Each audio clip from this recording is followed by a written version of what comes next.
Okay, good evening, everybody. This is Bob the Father once again, the last one for October. So I actually have Zoom up as well in case anyone wants to join us the live conversation online. But also I'll be checking the comments on Facebook if anyone has any comments for that. Oh, of course, Facebook is still starting. Okay, well, here we go. Perfect. Good evening, everybody. This is Bob the Father, last one October. Just so anyone's aware, I have a Zoom up as well because of the weather. We figure we have it down here. It's a little cooler outside. So if you feel uncomfortable, you can always come online and Zoom in. Went away. So tonight, again, this is a discussion about any topic whatsoever. So we have a few people joining us in the basement tonight. So anyone have any questions?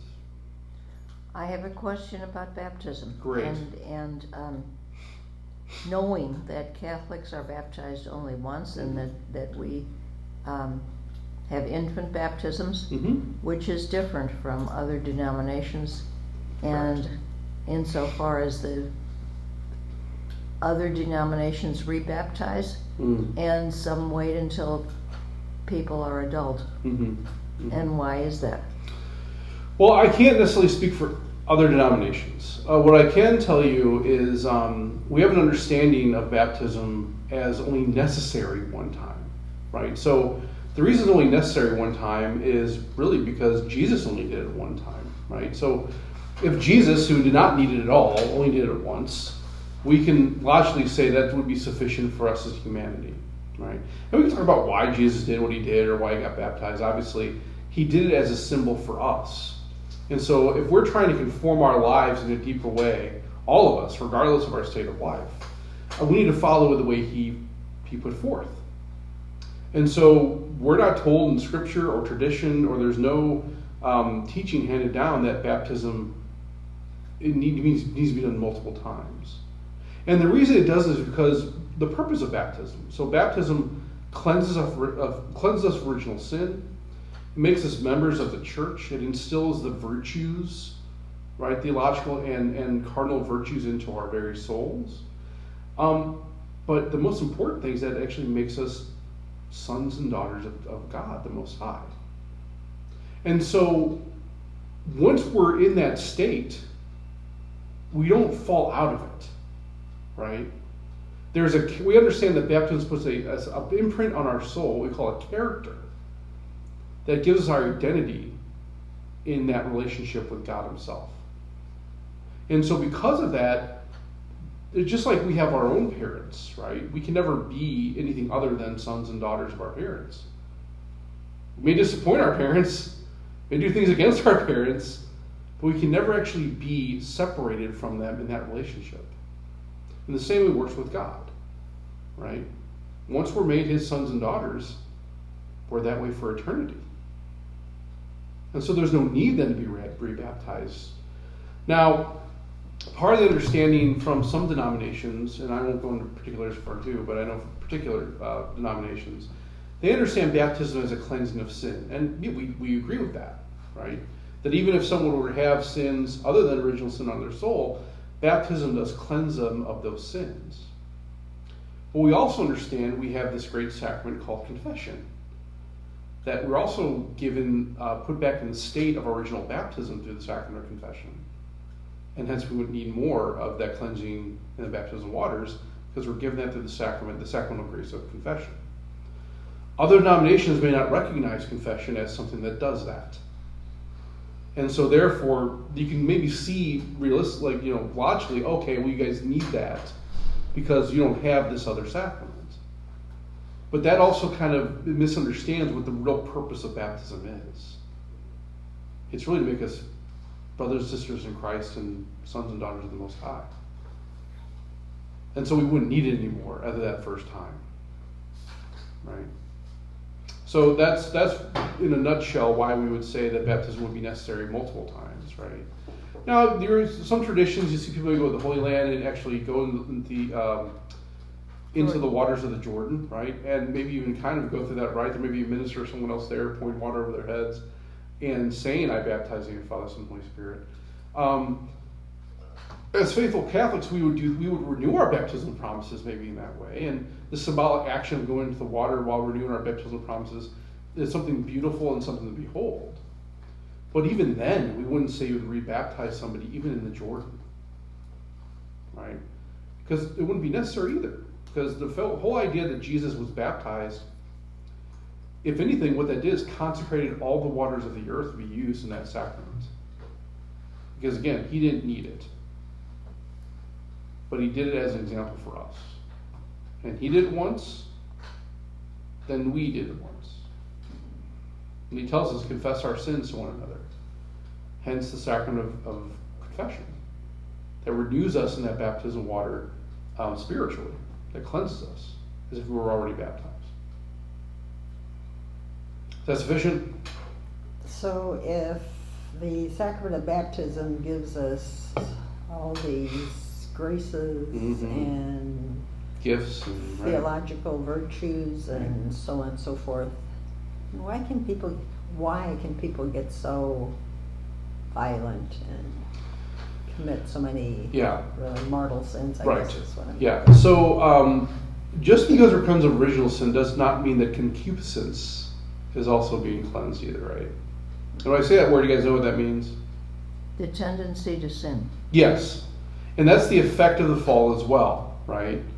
Even though original sin is washed away in our baptism, the ability to sin is still present because of the fallen nature of humanity, right? So it's also good to point out that these things are given in baptism in what Thomas Aquinas, Augustine, and other saints would call in potentiality, right? So in other words, I'm giving the seeds of faith, hope, love, prudence, justice, temperance, fortitude in my baptism. I don't actually put them into practice, though.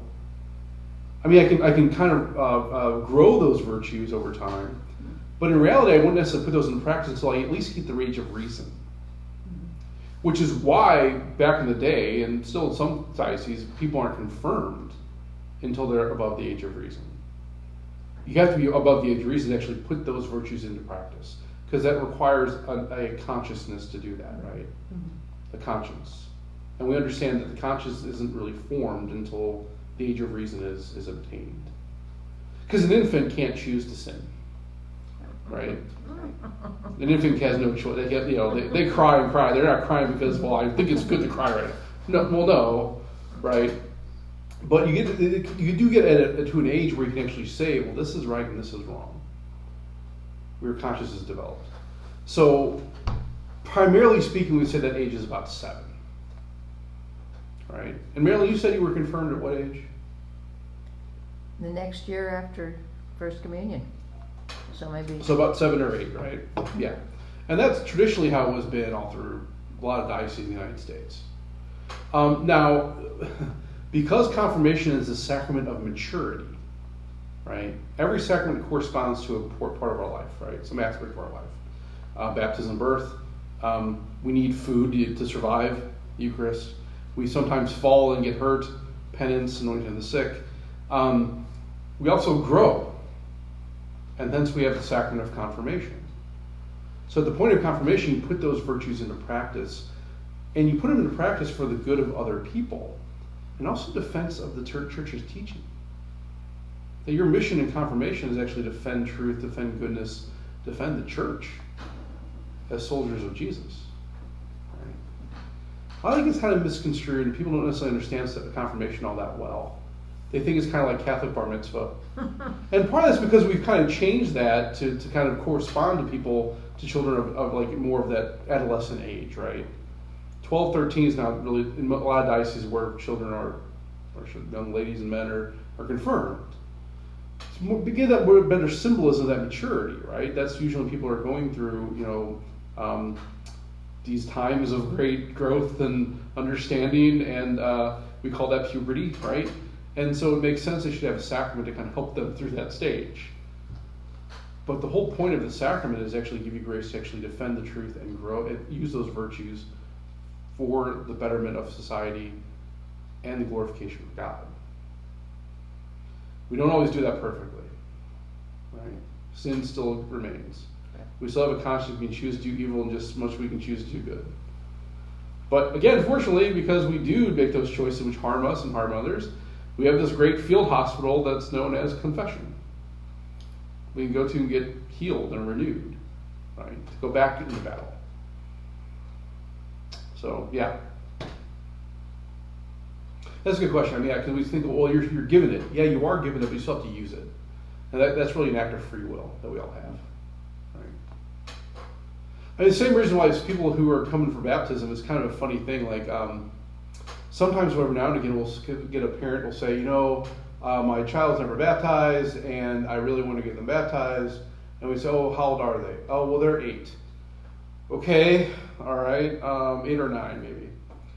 Okay, so that's, as a pastor, we're supposed to have a conversation with the person from their parents and determine if they actually have the age of reason or not. Because the age of reason is kind of a sliding scale, right? It can be maybe as early as 5, maybe even younger, or as old as maybe 10. Who knows?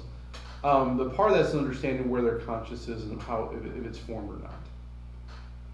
And so I had a situation where there was a kid, a young man who was like 7, and then when we get him baptized, I was, oh great, perfect. And so I had to sit down with him and I asked him first off, is it wrong to rob a bank? He said, yes. Good. Why? Couldn't answer that question. Okay, good. So that means I can baptize you. Because you don't necessarily know the difference between right and wrong. You have an understanding, but not necessarily that knowledge, right? But if he would have said, well, because that the bank does not belong to me, belong to somebody else. Okay, well, we have to go through RCA then. Wow. Yeah. I might have some other questions, maybe try to get an understanding, but that's really what it comes down to. Is above the age of reason, they should go through the initiation process. If they're below, I can do that right now. Okay, some of my Christian but non-Catholic relatives, cousins, had their babies dedicated and feel that when they grow up, they can better choose baptism for themselves. Right. And I would say, if that's your, so let's put it this way.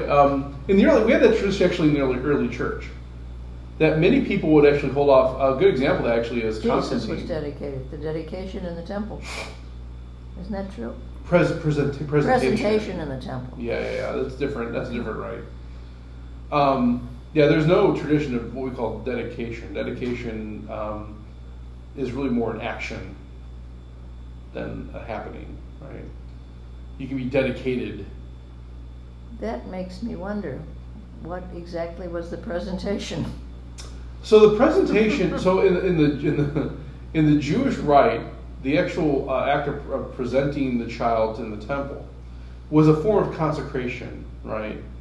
That what the law of Moses would state, that for a young man, young boy, or for a young girl, over a certain amount of time, because that child was and the mother herself was actually in contact with blood, they have to go through a time of purification.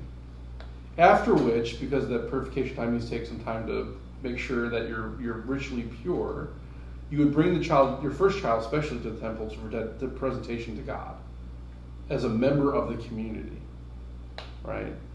Typically that is also associated with the time what we call the bris, right? Now the funny thing about Jesus again, and Mary for that part, well, maybe not actually. There'd probably been some blood loss during the actual birth. But Jesus was also, the birth of Jesus actually was a painless birth. Now there probably would have been bloodshed, obviously, but it would have been painless. And so the question would even remain: well, did Jesus even need that right? How do you know it was painless? Well, because Mary was born without sin, she was given the same grace that Adam and Eve had. And so one of the consequences of the fall, we're told specifically in Genesis, was that childbirth would be painful. Labor. Right?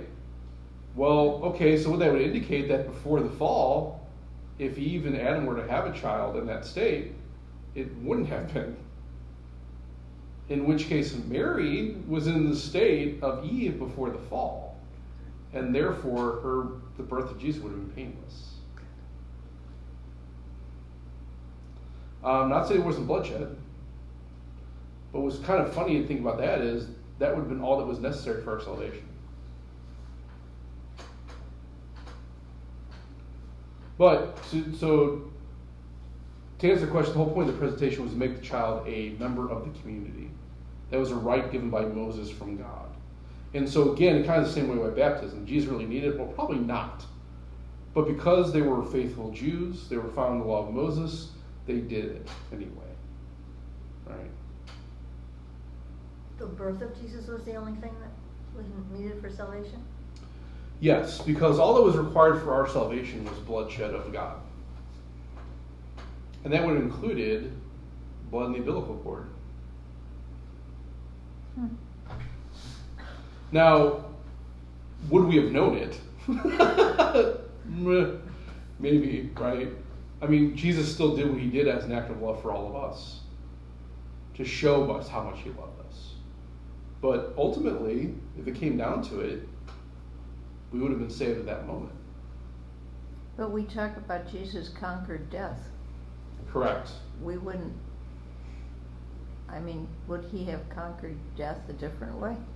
So all he did to conquer death was die and rise again, right? Yeah. So let's say he was an infant and died. That Well, would have that point that he conquered death there. Even if he rose, no one saw it, right? Even if Mary and Joseph just saw it, well, okay, they would have known. Now, would people believe Mary and Joseph? Maybe. Who knows, right? The whole ministry was the point to spread the kingdom of God, help us to understand who he was, or who he is, I should say, right? And why it was so public. Correct. So, to the point, the original question about bringing, having children, figure it on themselves. Well, I mean, you can do that. There's nothing saying you can't. I mean, I guess my question would be, though, would you choose for your child when they ate and when they slept and what clothes they wore or when they went to school or all these other things that a parent is responsible for in a child's life? If the answer is, well, no, of course I wouldn't let them choose that, then why would you let them make a choice about something so fundamental and so necessary as their own salvation? So the reason we have infant baptism in the Catholic Church is because we recognize it's necessary. It's as necessary in the child's life as eating and breathing and sleeping and clothes. More so, even. And so if a parent would choose these other things for their child, it would make sense they would choose this for their child as well. Now, of course, the child can choose in their life, right? And the parents has a responsibility in that aspect to raise the child in the faith, teach them good things, help them be good adults and good Christians. And eventually that child has to make their own choices, but that would be the same in anyone's life. So why not give them the grace now to go and actually do that? Why would you make it hard on them? Right? I think all of us probably have, and I know we talked about this with the crafters a little bit, right? I think all of us have some family members that it's a struggle. I have family members where it's a struggle too. They're not getting their children baptized, and it's heartbreaking. And my prayer for those family members is that somebody comes in their life that can convince them. Because in reality, it's not going to be me. Right? Sometimes I think they would even avoid it more if either a priest or a nun would talk to him about it. Well, not only priest or nun, but also family member. Parents, especially parents. Yeah. Or grandparents. It's a struggle. It's a struggle. And, part of that's when you look at those opportunities to have those discussions in a loving, truthful way. But those become few and far between. Right. Okay, I have a question that's been bugging me for quite some time, and Great. it's totally off the wall. Yeah. When people die and go to heaven, the people who are left are sad. A baseball well, Grandpa's watching you play ball, or somebody gets married. Well, Dad can't walk you down the aisle, but he's here with us. First of all, I was thinking about how we're probably not gonna have the same minds we have, you know? I mean, we're not gonna be thinking like we think now. For somebody up there to think about down here, but down here is not so pleasant most of the time. Sure. And why would somebody who's in the glory of God and the glory of being with God bother? I mean, they not bother, but they wouldn't. It would make them sad to see that their family was unhappy or somebody was struggling. Mm-hmm. Mm-hmm. I can't reconcile that. I don't. Yeah. Yeah, that's an interesting question. So I would first off say, why would you think that we wouldn't think the same way in heaven as we do here? Well, I don't know. Well, I guess what I would say to that is, our personalities, our thought processes, our feeling patterns, everything kind of gets our sense of identity is a gift from God, and that would never go away, right? Because we're with Him in heaven. Now we have a much fuller understanding, much fuller knowledge, much fuller depth of our understanding and feelings in heaven, because we're completely fulfilled in heaven, right? But what would be a bigger act of charity? Because charity is completely fulfilled as well. To intercede for my family members who are suffering, especially if I'm here with God. Turning to Him and say, Lord, I want my family to be here with me. Right? That's a deeper desire that's fulfilled in me. Even that sense will be there, but it'd be better if their souls are present here in their bodies. Right? So especially if we're saints, that's the definition of a saint, right? Is anyone with God? God listens to the saints. Right? He listens to their intercessions. Right? And so obviously He would want to do everything to fulfill that intercession the best way for them. Right? And maybe that means this suffering is happening for them to have a deeper appreciation of God's love for them. A deeper understanding of their dependence on God. A deeper trust in His will. It goes back to the old adage, why do bad things happen to good people? Right? And when you're going through something like tragedy, it's hard to see, right? Obviously, it's hard to see. But there's a trust in that through our faith that we understand this is happening for a bigger reason. And part of the spiritual maturity that we have, right, as followers of Jesus, is recognizing I may not know what it is right now, but I trust that you're going to have an answer for me. There's something good that's going to happen from this. In the fact that my child died. Or the fact that my loved one passed away. Or the fact that my family is going through a lot of turmoil right now, financially or spiritually, whatever it may be. And that good is going to be for our benefit. And maybe even for me, you're doing this for me, so I can trust you more. I can recognize that these things that you've given me, I'm just stewards of, not owners of. But do you think our families in heaven are going to be tuned in to the sorrow and unhappiness? Are we just I think they'll be aware of it, but because we know that we can see the final outcome of it, we can find that contentment. Mm-hmm. Right? I know I'm sorry, but this is for this reason. I get it. Right? So the fact they're experiencing this now, this is for a greater good. Oh, it's for this good. Oh, this good. Oh, well then, yeah, that makes perfect sense. So we wouldn't be as unhappy. Right. Well, in heaven, we would already know what the outcome is going to be because we're with God. God knows all these things and infuses that within us. And so we see the purpose of these things on earth, even though they may be tragic. That's what you're leading to. Okay, got it. Praise you. Right. Thank you. I hope that's how. Yeah. So I can. That makes sense. Yeah. Yeah. But I mean, that also means we also should intercede for them because we want them to make the right choice too, right? Because so that's the other thing too. Even though they make a bad choice, God still can make good come out of it, mm-hmm. Right? But also we have to pray for them when we're with God so that they do make those right choices. Yeah, it's a mystery of faith, but the problem is we can only see from one side, right? But we understand that state of heaven, which is a state, is that we're completely fulfilled, completely knowledgeable, completely understanding, and congruent with God's will. And so part of that is understanding that God knows better than I do. And we can train ourselves on earth even to understand that too, right? And it's difficult because we have these human emotions that kind of like try to feed us and even try to take the lead within us. But we're also called to master those emotions through our gift of intellect and see the rationale behind them. Yeah, I'm angry that I'm going through this, but I understand that, okay, this leads to something better. In the grand scheme of things I can't see, I trust that you have it and I don't. Because you have to. Because if you don't, then, you know, right, yeah.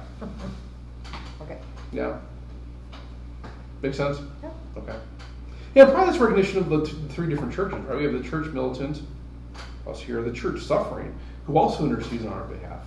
And maybe there might be a level of, so there's another kind of mystery of the faith too, that, you know, the suffering we experience here on earth can actually benefit the church suffering, right? That the suffering, the tragedy we're going through can actually benefit our loved ones to get into heaven and become saints. And God even hears their intercessions too, because, well, they're destined for heaven. Not there yet, but they're destined for it.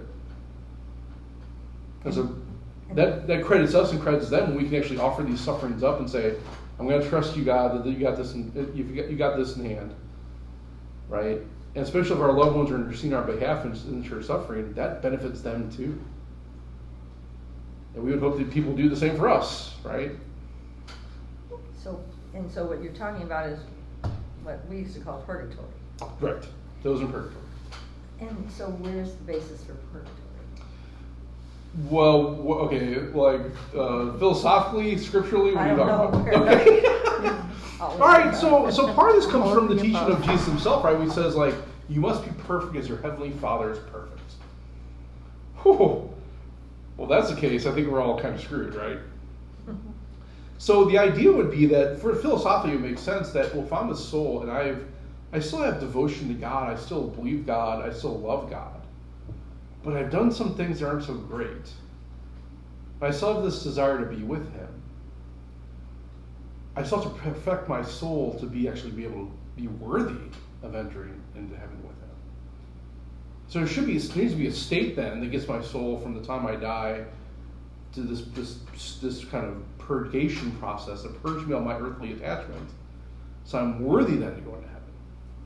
That's more of a philosophical argument. That kind of makes sense, right? There's a rationale behind it. Mm-hmm. God's mercy is always present. He will never damn anyone that doesn't want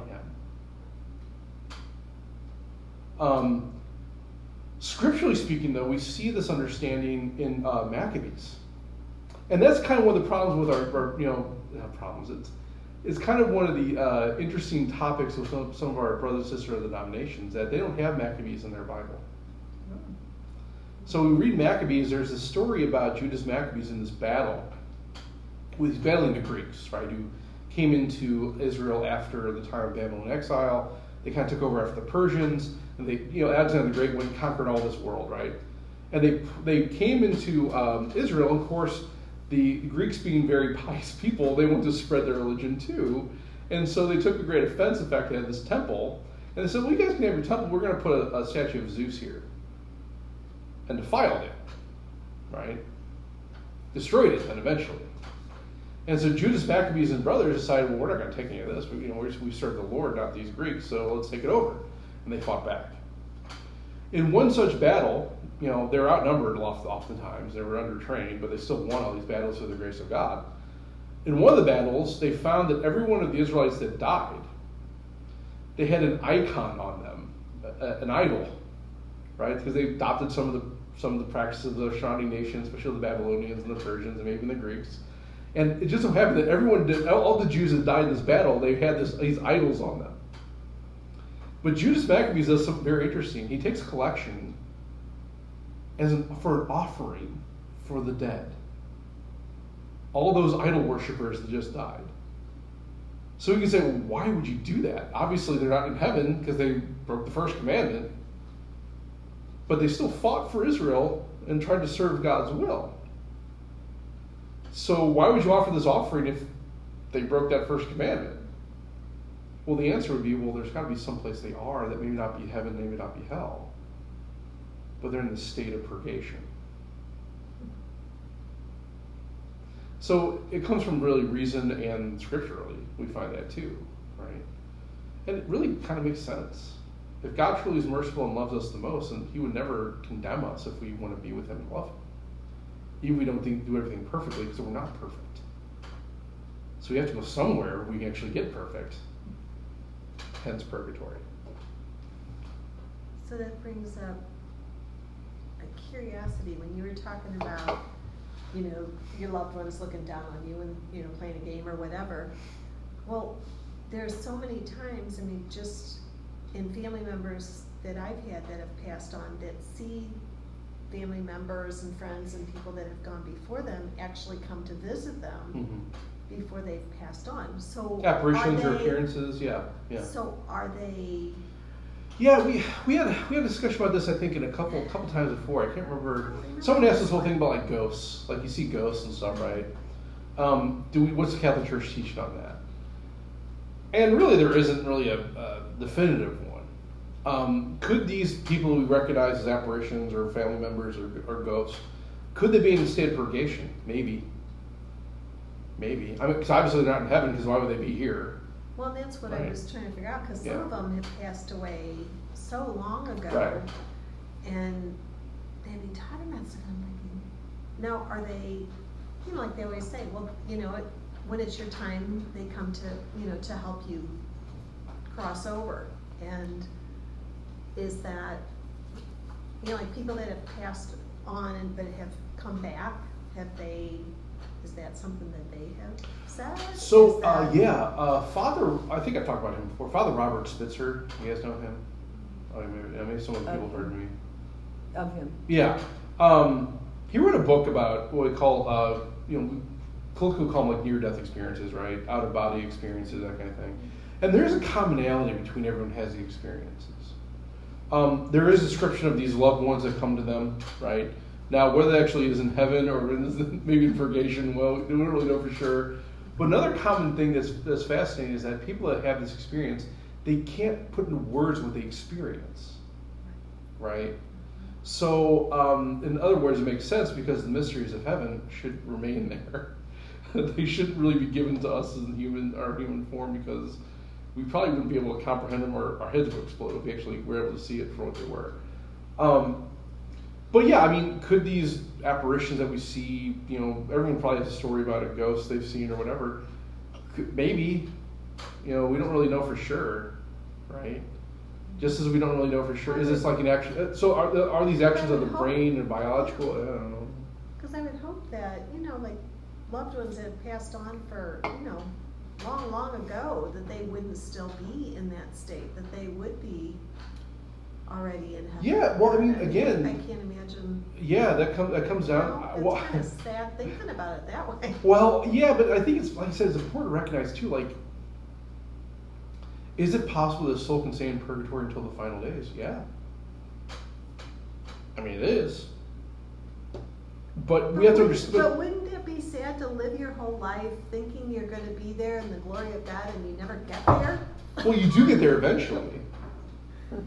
Right? Anyone in purgatory is going to heaven, whether it's like in a few years, next year, 20 years, 20 centuries, whenever, by the time the last time Jesus comes back, they'll be in heaven.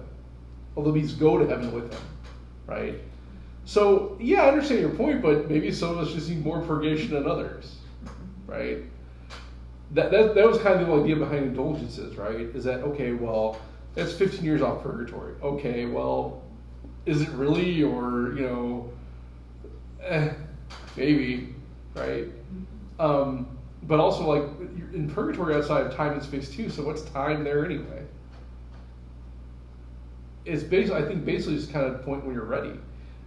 Some people explain purgatory as this constant state of like a purging or even like a burning, right? You're burning away these things in your life to kind of make yourself perfect. Other theologians kind of present purgatory as like this. They refer back to the prodigal son, that the purgatory is like this state of when the father recognizes the son coming from the field, coming back from his life of dissipation, the father runs to the son. And that's like purgatory. It's the Father running to you. Now, how much time is that? I don't know. You know, what's a day for God? What's 15 years for God? Well, that's why I kind of feel like I might be here a long time, because I really don't want to. When I want to go right there. Right. So I'm going to have to go through all of my purgatory right here on earth. Yeah. Yeah. Get it done with, because True. I want to just hightail. I want to get that. Or what you can do is do the Sacred Heart Novena. Or the apostolic. Well, that's what the point of so the Sacred Heart Novena. So you guys know what that is? No. So every first Friday is usually Feast of the Sacred Heart, right? Yeah, but that one part of it is the one part that's so, I don't know how attainable that is. Are you talking about the free earthly attachment? Okay, you're thinking of the Indulgence. What I'm saying is that part of the effect of the Sacred Heart Novena, you go to the first Friday Mass, right? It's for 9 months straight. So January through September, you go to the first Friday every first Friday, right? You go to Mass. Part of what the tradition holds, what that would entail is that you will have a priest at the moment of your death available to provide the apostolic pardon. And we understand the apostolic pardon at the moment of death absolves you of your sins. Well, the anointing does that, so does a confession, but that would actually remit any temporal punishment you would have. It's equivalent to a plenary indulgence. But it would have to be done at the moment of your death, and you basically would not have the opportunity to commit any sin between the time the apostolic pardon is given and the time of your death. Right.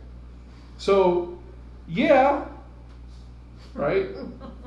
That's a possibility. I've given the apostolic pardon quite often since I've been ordained, right? And I would assume that at the time I've given them, there was no opportunity to sin because usually they're unconscious or there's something else going on, so there was no actual act of the conscious go on. So if you want to go by that logic, I've probably sent about 6 people to heaven so far. Yeah, wonderful, right? Beautiful. That's my job. That's what I'm supposed to do. But yeah, part of that is praying that Sacred Heart Novena.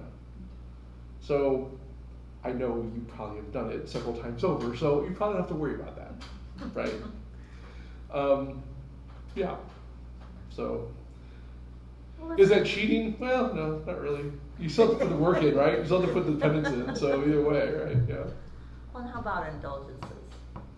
How about them? Yeah, where'd they come from?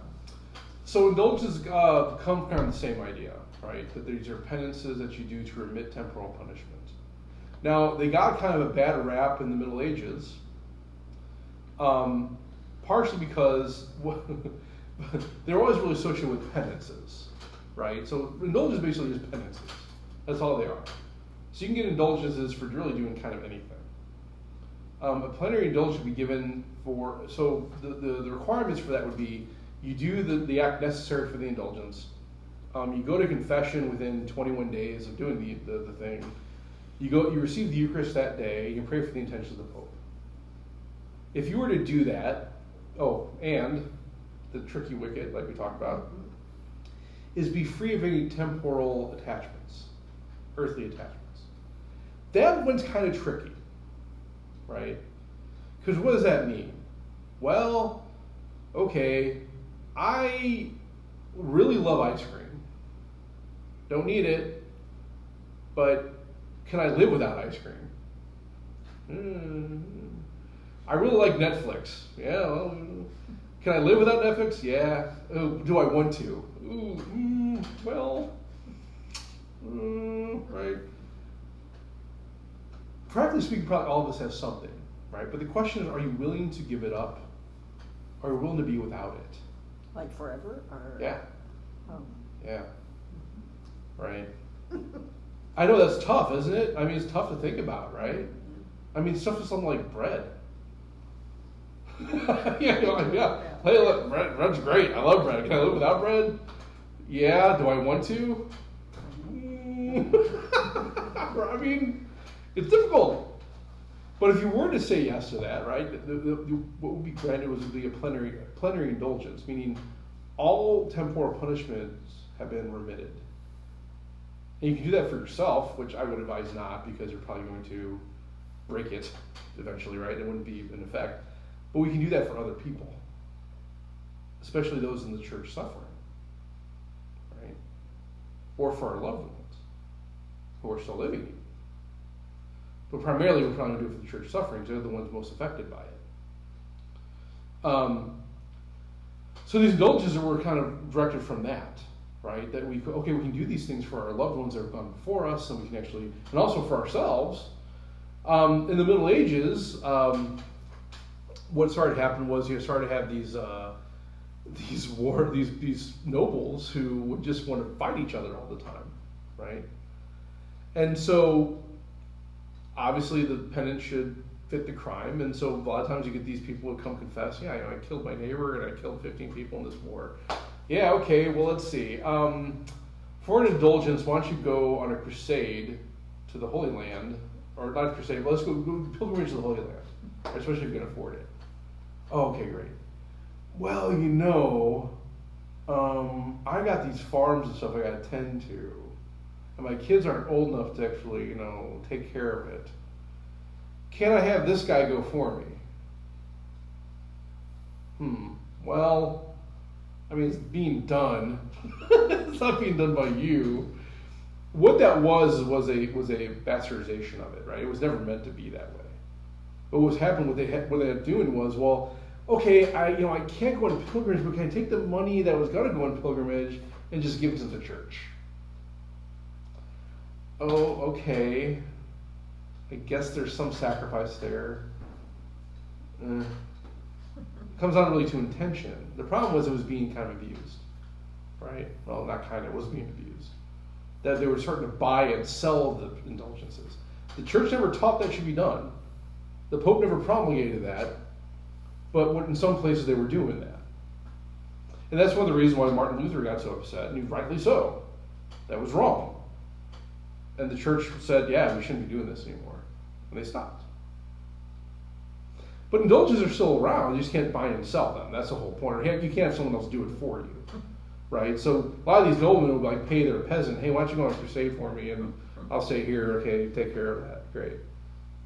So what are the requirements again of a plenary indulgence? You have to go to confession within 21 days. Right. So you have to do the practice, whatever the indulgence for. So there was when Pope John Paul II came to St. Louis, they had the Jubilee door. So if you walk through that door, just walk through it, you went to penance within 21 days, you received the Eucharist that day you walked through it, you prayed for the Pope's intentions, and then you were free of any temporal attachment, you received a plenary indulgence. That would have been one time. You can't walk through it 15 times. It's that's one time only. That was one of the stipulations of the indulgence. So they didn't walk through it the first time. Even today, if it was walked through the first time, they can receive an indulgence for that.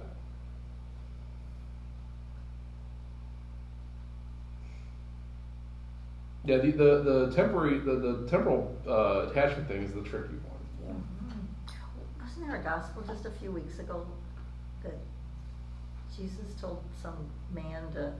The rich young man. Give all you have away and then Yes. come follow me. Yeah, the rich young man. Yeah, and he went away sad, right? Right. Because he had many possessions. And then he told the parable about the camel to the eye of the needle, right? It's easier for a rich man to enter the kingdom of heaven than a camel to enter the eye of the needle. Right. And what's so interesting about that so some people thought that eye of the needle was a gate in Jerusalem that was very narrow. Anyone who's been to Jerusalem, though, there's no gate that's ever been excavated or even in tradition that's ever existed that indicates that. So what Jesus is saying quite literally is, it's not for people, for ourselves, it's impossible, but not with God. And so what Jesus is saying is we have to be willing to give up all this stuff that we have, everything and everyone, for His sake. Now, we don't really hear what happens to the rich young man, right? The optimistic side of us can say, well, he must have converted at some point. Yeah, right?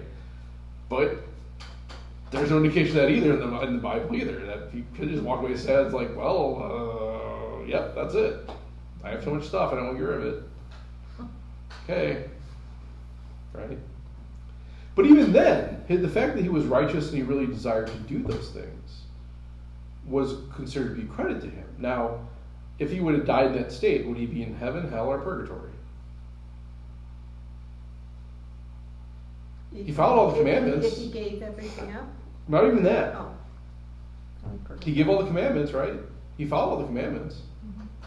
And we would assume he would still be doing that even after he met with Jesus. So what do you think? If he would have died without giving up all his stuff, I'd be in purgatory. I would think that's probably fair. Because he wouldn't be rich in purgatory. The stuff wouldn't be And there. the stuff wouldn't be there. And therefore, would he can perfect himself to a state where he could enter the eye of the needle through the grace of God, right?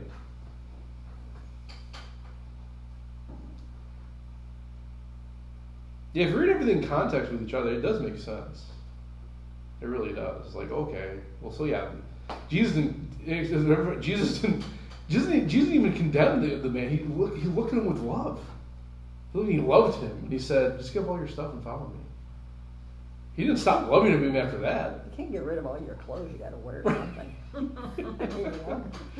Well, but see, the point is not the fact you do it; it's the fact you're willing to do it. And the whole point of that story is the rich young man was not even willing to do it. Give me a couple weeks, I'll see. Yeah, right, yeah, See right. what I can do. But we would assume that he would still be eligible for heaven. I mean, he still followed the commandments. He still wanted to serve. But the one thing was keeping him from actually being perfect. And so, yeah, I think we'd be in purgatory, and then eventually he'd be there. Saint Rich Young Man, whoever that is. I don't know. We don't know his name, right?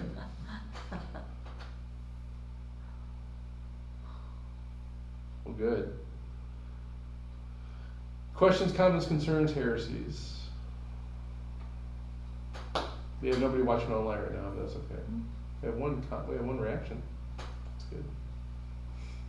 That quote about being perfect as God is perfect, does that mean God shares his perfection? Yeah. Because otherwise, it's impossible. Right. Well, I mean, think of it this way.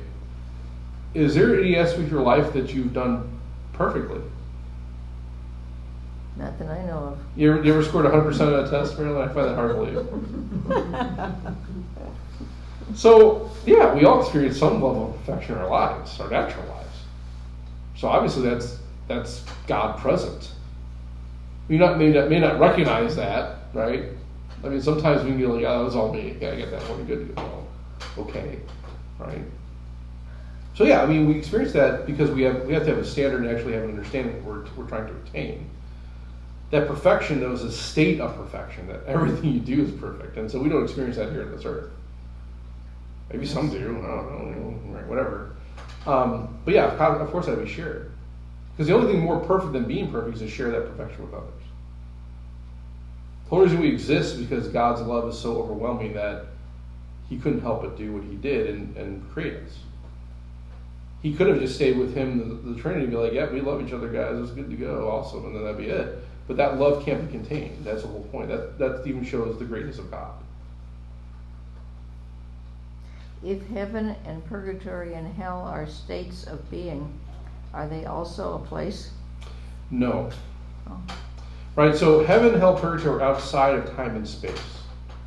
So it's not like there's a room that's called hell that you enter into and that's it, right? There's a doorway and you walk in, right? Part of the description we have, the imagery is really... For that one. What's that? What's that? The fire. Sometimes I beg to differ with that one. Well, so part of the imagery we see is that we can't necessarily comprehend these things. We don't know what it means to be outside of time and space because we're governed by it.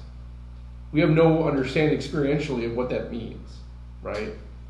So how can we better understand it? Well, we use imagery, we use metaphor, simile, right? Analogy. And so we have these images of like this place underneath the earth that's all fire and brimstone, and this place with pearly gates and whatever. Well, a lot of that comes from the imagery we hear in Revelation, right? Or some of the more apocalyptic writings, right? But we also understand those are visions. Those are human interpretations in the senses that can't fully comprehend or even describe what actually is going on. So, yeah, it wouldn't be a place. It would just be like an existence, right? So when we say go to heaven, we don't really mean that. Yeah, probably more proper to Literally. say that they exist in a state of heaven. It would be hard to change our terminology. Yeah, right, exactly, right. Just, I went to heaven. Not that, now he now exists in the state of perfection that we call heaven. Nuns. Yeah, right. Yeah.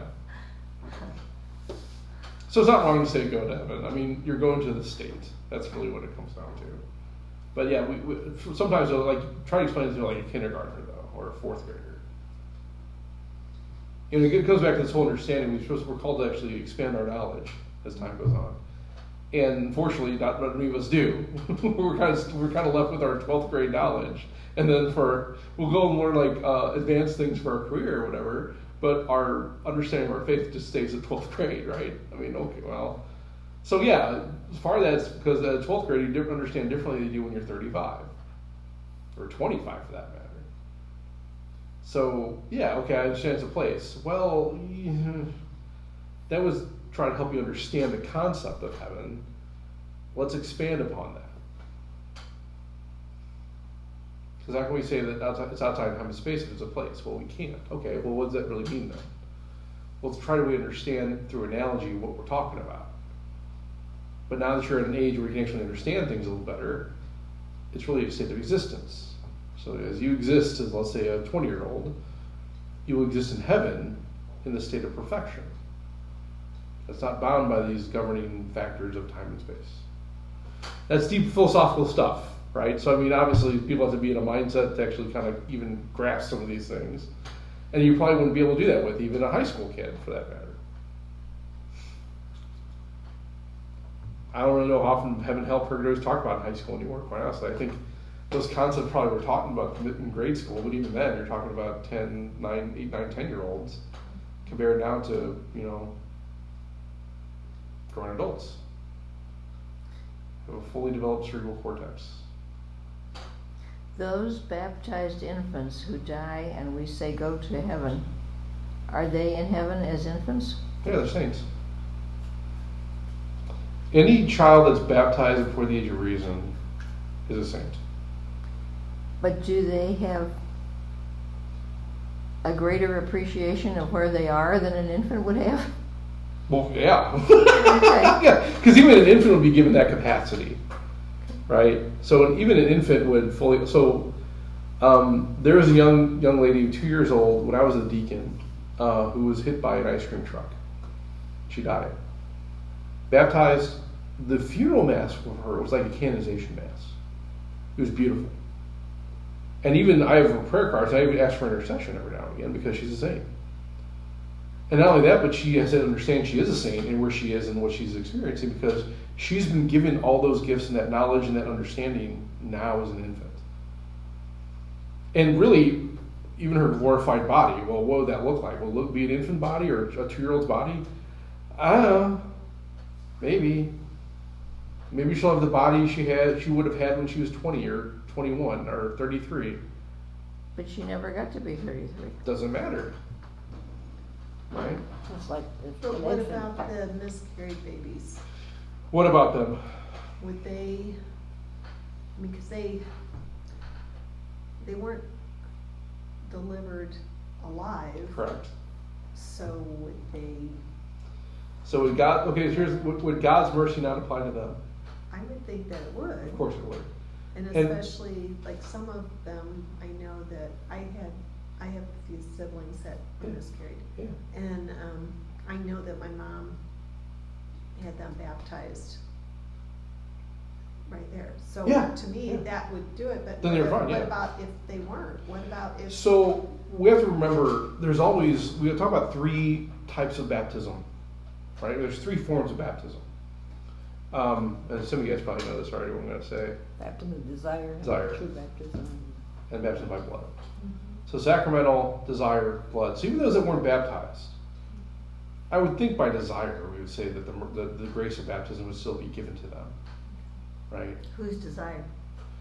That's a good question. So typically we understand desire would be of the individual.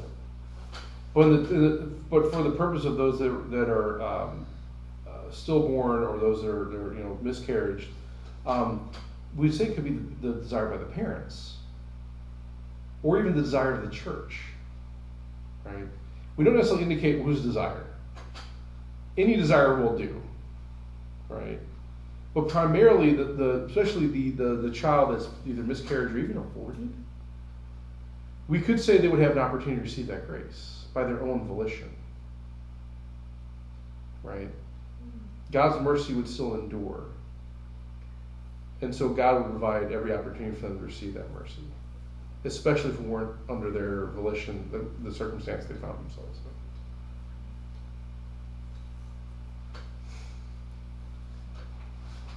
Does that make sense? We always want to trust in God's mercy. Now, can an infant reject that mercy? They wouldn't be of age of reason. They wouldn't be. That's true, right? So we would probably say probably not. Yeah. Yeah. So then, like a friend of mine whose daughter had a miscarriage and they're really struggling with it. So she would be able to pray for the baby for intercession. I would imagine so. I mean, did she desire to have her child baptized? Then I would say yes. Yeah, of course. Yeah. I'll ask.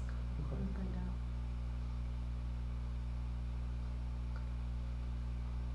Good. A lot of good stuff tonight. All right. Well, it is 8 o'clock.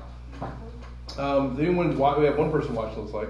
If you have any questions online, you'll have a few seconds here to ask anything that you like, if you missed anything.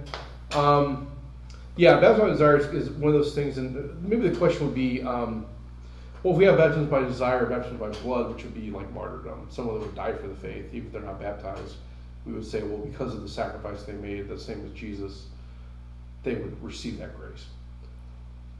So the question would remain, well, why would you even go through sacramental baptism? And the answer to that would be because you're assured of that grace, right? The sacrament assures you that you are all these things that the sacrament promises. There's no question, right? With baptism by desire, there may be, right? Baptism by blood is a little less, but also, well, the downside is you're no longer around to actually, use those graces. So that's kind of a con. But yeah, the sacramental baptism would be preferred just because of the assurance you're given in it.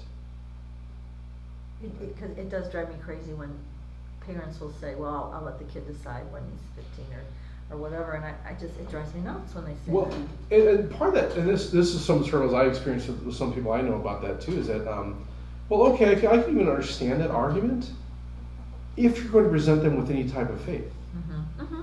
Right. And oftentimes they don't. Mm-hmm. But I'll let them decide. Okay, well, how are you going to let them decide if you're not actually opening it up to anything else? Mm-hmm.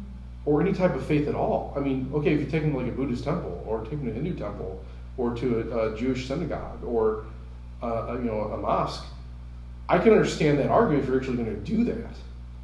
And say, here are the plethora of religions we have out here, take your pick. But most people I know don't do that. And they're not practicing anything themselves. Exactly. How's the kid? Exactly.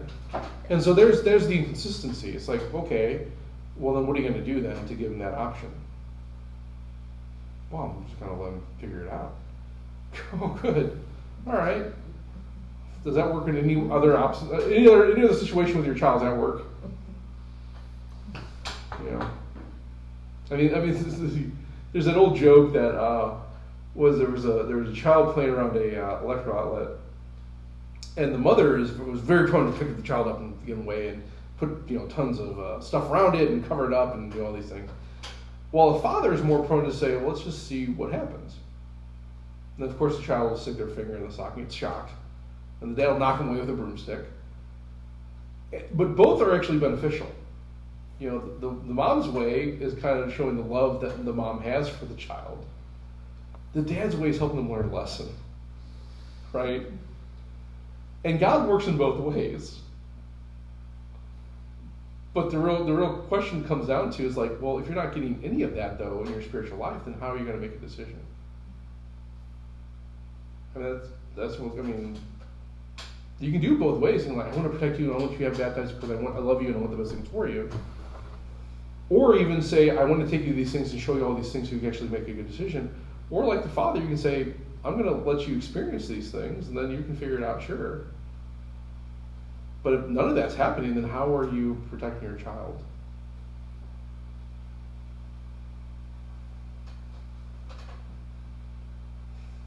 Yep.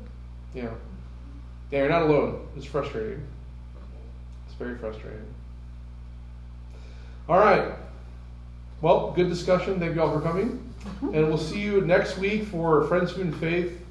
I think we're going to talk about, actually it's kind of apropos, because I think I was planning to talk about Heaven, Hell, Purgatory anyway, because being that November is the month of the dead, Memento Mori, I'll probably talk about that at the Friends, Food, and Faith next week. So that'll be, All Souls. Oh. So perfect timing. So if you guys want to watch then, we'll talk about those three things and kind of go from there. Part of us going to be focused on Memento Mori. You guys know what that means? Remember, you will die. Thank you for that. On that note. All right, everyone, good night. We'll see you next week. And there's his sense of humor. Oh my It's a goodness. good Latin term.